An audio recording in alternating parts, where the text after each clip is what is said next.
So before we watch the next slide, I want to tell you a little bit about my background. For those who don't know me, I know I look like a white middle-aged woman, and I do have a certain amount of privilege. And often we see these organizations like to parade people around that have issues. And I'm sure there's some of us here that are more empowered than others, that some of us that were a mess, some days I'm a mess. But you know, I was addicted to crack cocaine for 10 to 15 years. I was a street worker. I turned tricks for $20. I was in and out of jails and prison. And the second time I went to prison, I went to prison for 5 years. My daughter was 4 when I went away. She was almost 9 when I came home. And I spent almost 4 years being sexually assaulted by correctional officers. I've been clean for about 10 years as of October. And part of me understands that my addiction had nothing to do with me being a sex worker. My addiction had to do with me being disconnected from my community and treated like shit in my community and society.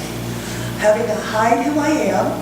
You can't form normal relationships because you move into an apartment, maybe your neighbor says, "Hi, I'm Patty, you want to have coffee?" And the first thing I have to do is lie to her, because the first thing people ask you is, "Who are you? Where are you from? What do you do?" And how do you form a relationship when you have to lie to people?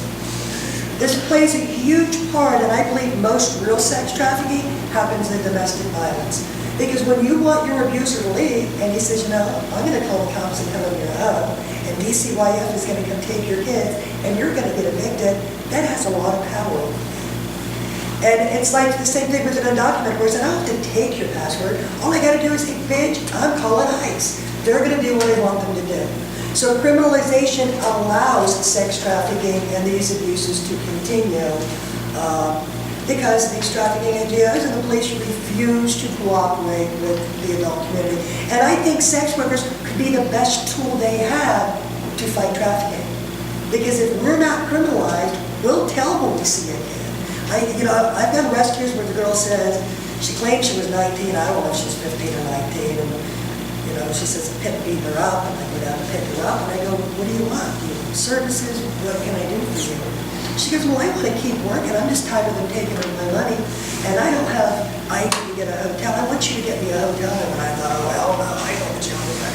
So I drove her to Connecticut to her mother's house and gave her $50 because sometimes we just don't know it. But a lot of times you have to tell people, if you call the police, they will probably arrest you. They ain't going to help you. So next, we're going to watch a little 3-minute film of Ramona Flower. Ramona Flower is a 26-year-old woman who started out working as a cam model for Chatterbait. She went on to be their head media coordinator who organizes model pros for like kink conventions, eroticas, AVN awards. She also does freelance modeling, and I just gave her a $10,000 raise and an $8,000 Christmas bonus. So this 26-year-old kid's got the world by the waist. Hi everybody. Sorry that I couldn't be there in Providence, Rhode Island. I'm in beautiful Los Angeles, California. I was asked to speak today about stigma and discrimination as a sex worker. I guess I should tell you guys about what I do. I've been a webcam model for about 6 years now, and a fetish model and a porn performer. In my experience, I have dealt with blatant discrimination, dealing with the lawyer that I've hired, an accountant that I've hired, law enforcement that I've had interactions with, trying to seek out a medical professional that will provide compassionate, non-judgmental care has been really difficult.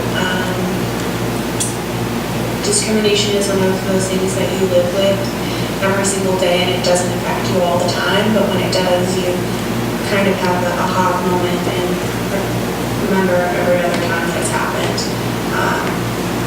So I think it's important to have these conversations and realize that stigma does affect people in the industry, and I think that we as sex workers are guilty of sometimes contributing to a hierarchy in sex work. That's a big problem and contributing to it. It's something that needs to be addressed. had a friend who I met on a campsite 2 or 3 years ago who was brutally murdered. And I do feel like what she did professionally contributed to her life being taken.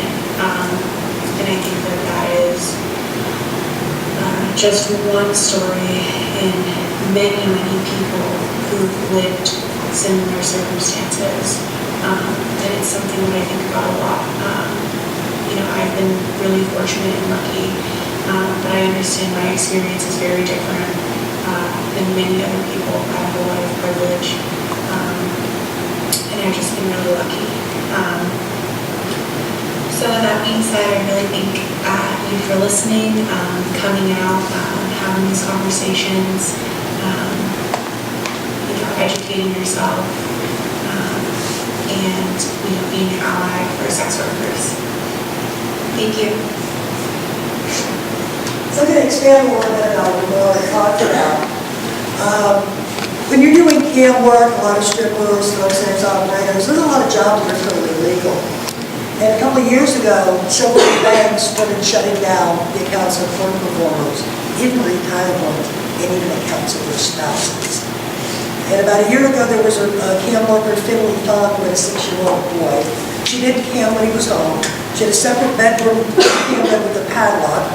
But hubby brings it up during the divorce and they removed the 6-year-old child and did the abusive acts. And it cost her a lot of money and took her several months to have that child returned. And when she talks about the hierarchy, and I love it because she shuts him down.